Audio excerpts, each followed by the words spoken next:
हो गया? प्रिय। स्वामी, स्वामी, मैंने एक शिशु की आकृति देखी, जैसे वो मेरे साथ लुक्का छुपी खेल रहा हो। फिर मैंने उसे चित्रित करना प्रारंभ किया। उससे एक प्रकाश निकला और ये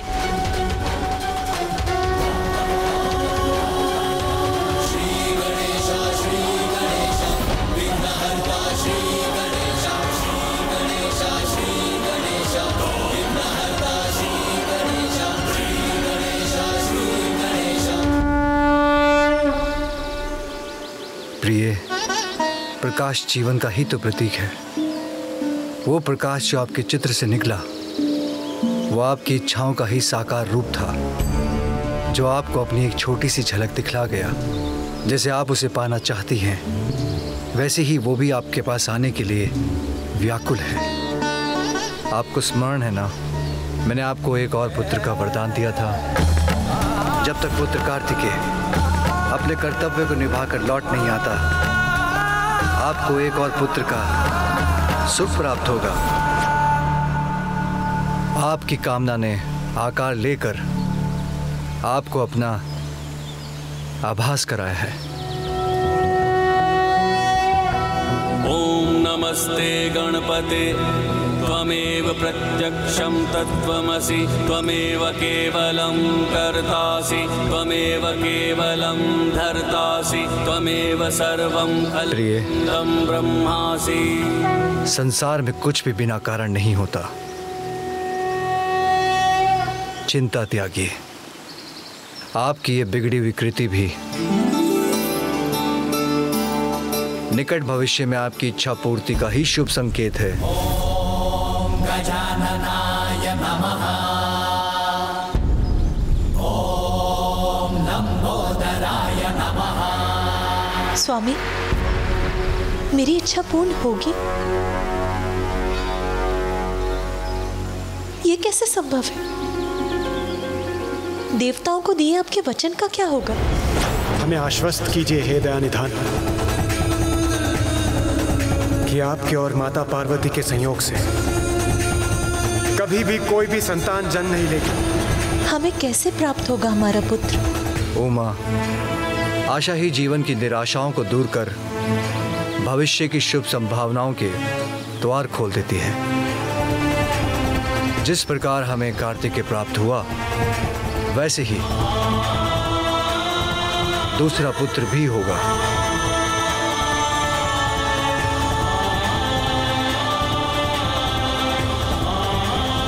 किंतु उसके लिए आपको कुछ विशेष करना होगा प्रिय।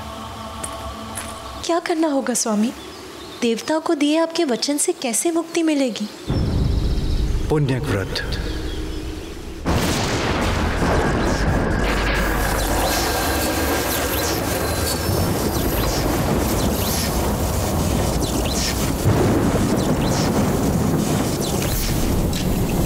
ये भोलेनाथ का कैसा प्रयास है।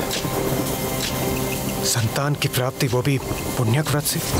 ये कैसे संभव है? भला आज तक केवल पूजा से किसी को संतान की प्राप्ति हुई है? संभव है देवेश्वरी। आपको पुण्यक व्रत कर श्री हरि को प्रसन्न करना होगा, क्योंकि श्री हरि तो निराशा के अतल सागर से भी आशा के मोती चुन लाते हैं, असंभव को संभव बना देते हैं। किंतु स्वामी, श्रीहरि विष्णु तो मेरे भ्राता हैं। मैं उनसे जो मांगूंगी वो सहज ही प्रदान कर देंगे। फिर किसी व्रत की क्या आवश्यकता है? सत्य है, किंतु संसार में कुछ भी प्राप्त करने के लिए कठोर साधना करनी पड़ती है। आपका ये व्रत संपूर्ण सृष्टि के सामने एक उदाहरण होगा। यदि यही आवश्यक है तो मैं पुण्यक व्रत अवश्य करूंगी। किंतु पुण्यक व्रत लंबी अवधि की कठोर साधना से ही संपन्न होता है पार्वती। ये व्रत आपको अकेले ही करना होगा। इतने लंबे समय तक मेरे साथ से वंचित रहने का कष्ट उठा सकेंगी आप?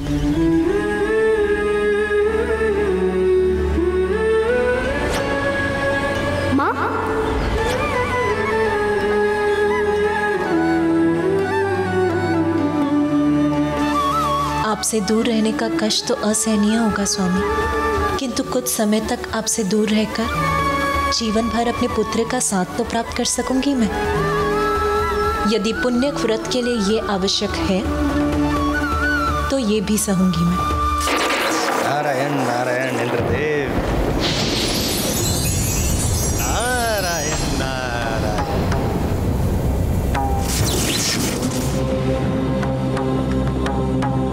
माँ पार्वती को करने दीजिए पूजा, आपका संकट है दूजा। शिव शंकर का वचन कभी असत्य हुआ है? मैं भी उन्हीं के दिए वचन के विषय में सोच रहा था देव ऋषि। भला भोलेनाथ का दिया वचन असत्य कैसे हो सकता है? किंतु माता पार्वती का भ्रम इससे अवश्य टूटेगा। नारायण नारायण इंद्रदेव, नारायण नारायण इंद्रदेव। उधर देखिए इंद्रदेव, जो वरदान मांगने जा रहा है अपने तप को बनाकर सफल, महासंकट खड़ा हो जाएगा देवताओं के लिए यदि मिल गया उसे वरदान का फल। नारायण नारायण।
महिषासुर पुत्र गजासुर की, महिषासुर पुत्र गजासुर की, महिषासुर पुत्र गजासुर की, महिषासुर पुत्र गजासुर की, महिषासुर पुत्र गजासुर की, महिषासुर पुत्र गजासुर की,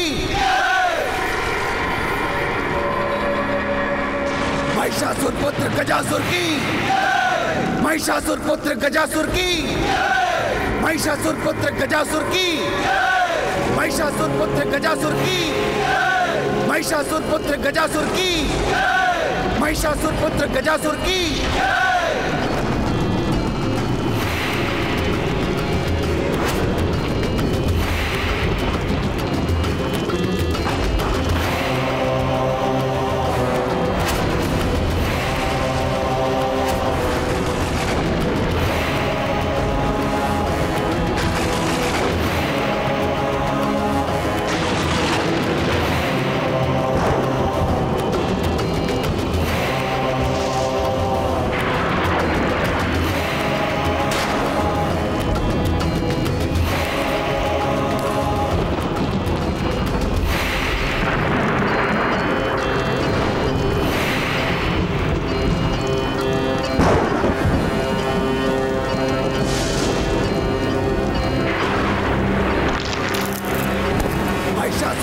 गजासुर की, महिषासुर पुत्र गजासुर की,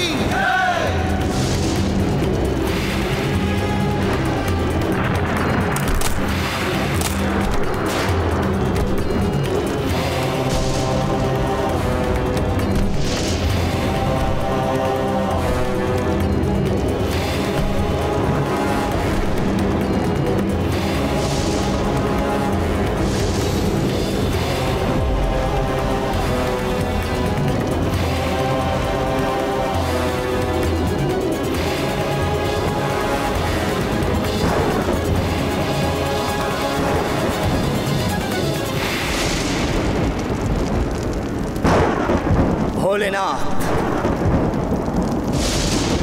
ये प्रारंभ है मेरे तप का। मैं आपको प्रसन्न करूंगा, आपका कृपा पात्र बनूंगा। देवता भी मुझे त्रिलोक विजेता बनने से न रोक सके। ऐसा वरदान देने के लिए आपको बाध्य कर दूंगा प्रभु।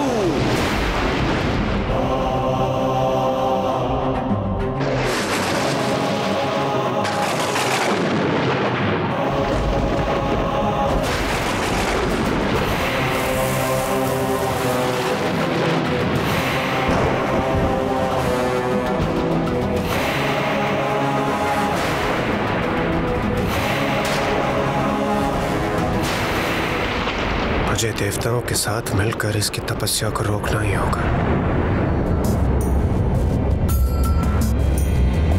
जग की जो जननी है पुत्र के लिए, पुण्यक व्रत करने संकल्प है लिए। सुख त्याग तैयारी कर रही कठोर, कष्ट बोध भूली भाव से बही विभोर। भूमि पे सोए माँ प्रबंध सब किए, स्वयं लाए नीर फल सुमन हरि लिए।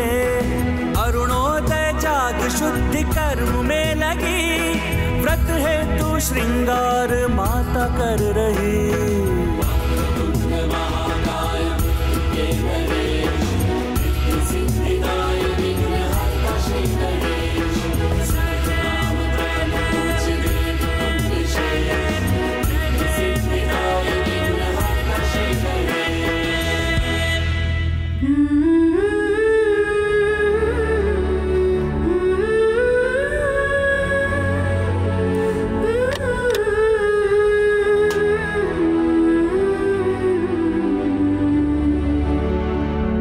सखी पार्वती, सनत कुमार पधार चुके हैं।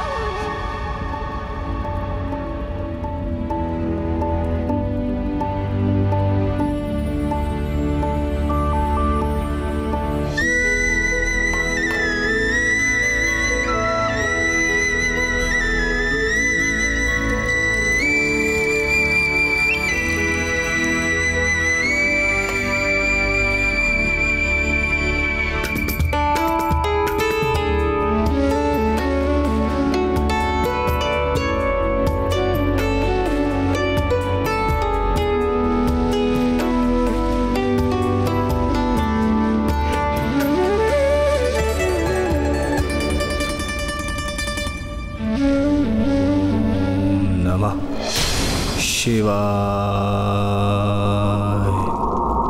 ओम नमः शिवाय।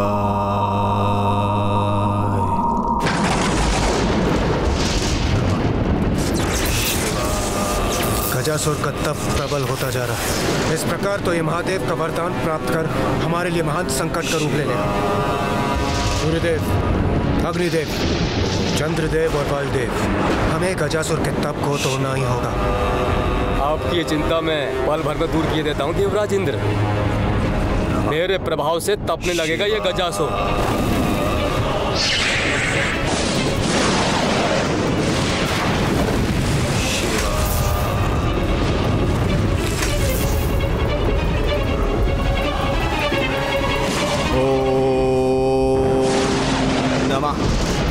शिवाय। अग्निदेव विफल हुए, किंतु मेरा तेज कभी विफल नहीं होता। मेरे तेज के समक्ष सुरक्षित नहीं रह पाएगा गजासुर।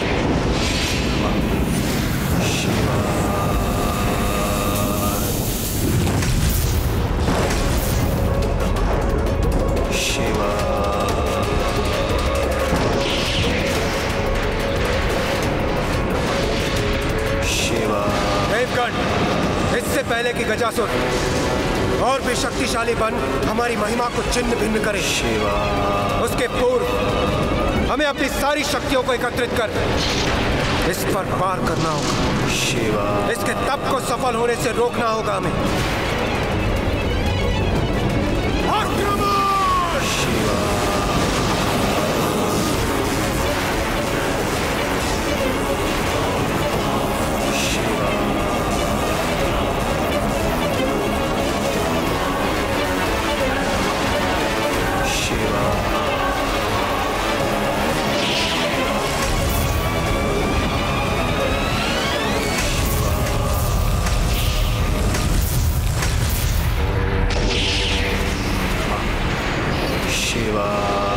कैसे संभव है? देवता होकर भी हम उस गजासुर को उसके तप से टिका नहीं पाए। ओम नमः शिवाय।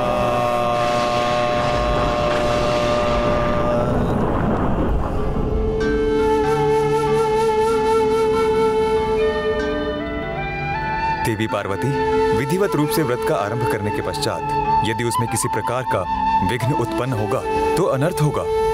आप आश्वस्त रहे ऋषिवर, मैं अभी निर्विघ्न व्रत संपन्न करने का उपाय किए देती हूँ। कैलाश के रक्षक, महादेव के वाहन, सौम्य और बलवान, आइए नंदी।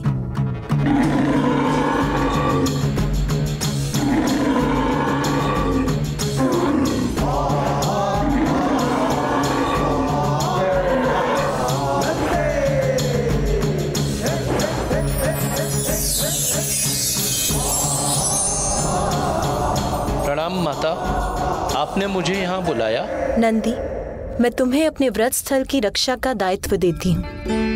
मेरा व्रत पूर्ण होने तक यहाँ किसी का प्रवेश नहीं होना चाहिए। किसी का से मेरा अर्थ है यहाँ कोई नहीं आना चाहिए। जो आज्ञा माता, आप निश्चिंत रहें। आपके व्रत में मैं कोई भी बाधा नहीं आने दूंगा। यहाँ कोई प्रवेश नहीं कर सकता।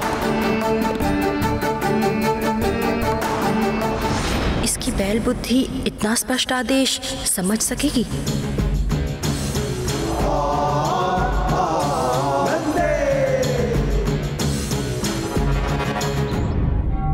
माता पार्वती, सूर्य देवता उदित हो चुके हैं। दिवस का प्रारंभ हो चुका है। आपके व्रत के आरंभ का शुभ मुहूर्त समीप है। हमें पूजा के लिए अपना स्थान ग्रहण करना चाहिए।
मैं तुम्हें अपने व्रत स्थल की रक्षा का दायित्व देती हूँ। मेरा व्रत पूर्ण होने तक यहाँ किसी का प्रवेश नहीं होना चाहिए। किसी का से मेरा अर्थ है यहाँ कोई नहीं आना चाहिए।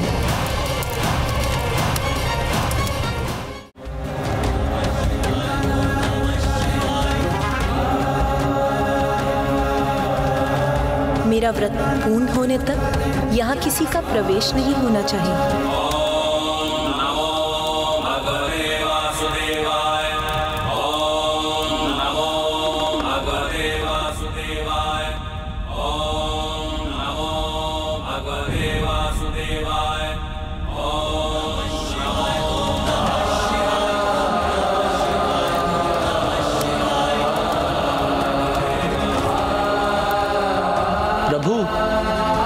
प्रभु, वो माता ने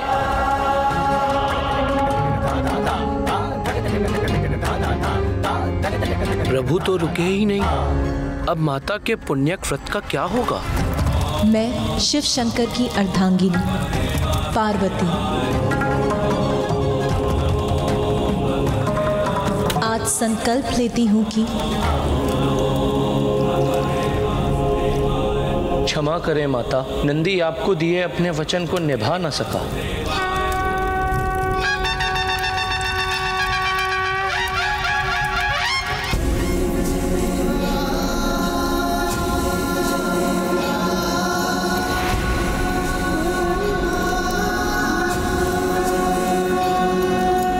प्रिय,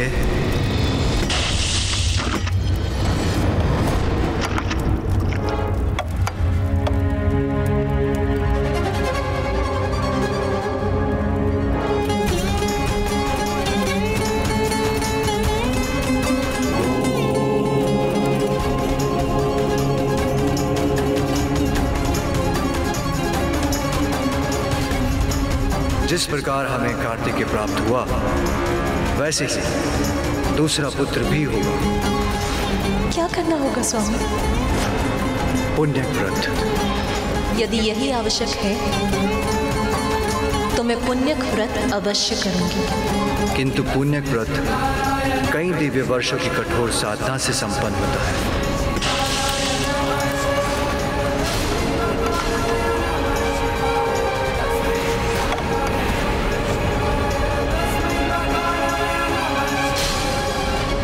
ये तो अनर्थ हो गया, भंग हो गया आपका व्रत। आप तो संकल्प मात्र भी पूर्ण नहीं कर सकी, तो लंबी अवधि का व्रत कैसे पूर्ण करेंगी देवी पार्वती?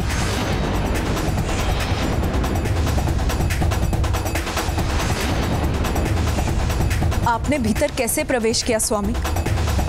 मैंने तो नंदी को आदेश दिया था कि मेरा व्रत संपन्न होने तक वो किसी को भी यहाँ ना आने दे। नंदी मेरे प्रति निष्ठावान, मेरा वाहन, मुझे कैसे रोक सकता है प्रिय?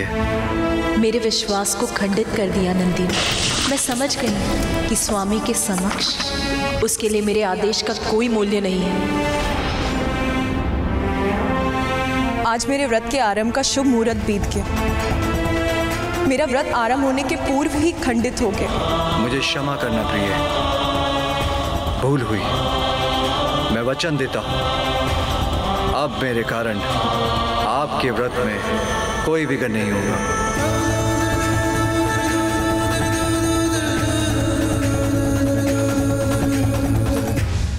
आरंभ में ही व्रत का खंडित होना, क्या ये इस बात का संकेत है कि मेरे दूसरे पुत्र पाने की कामना कभी पूर्ण नहीं होगी?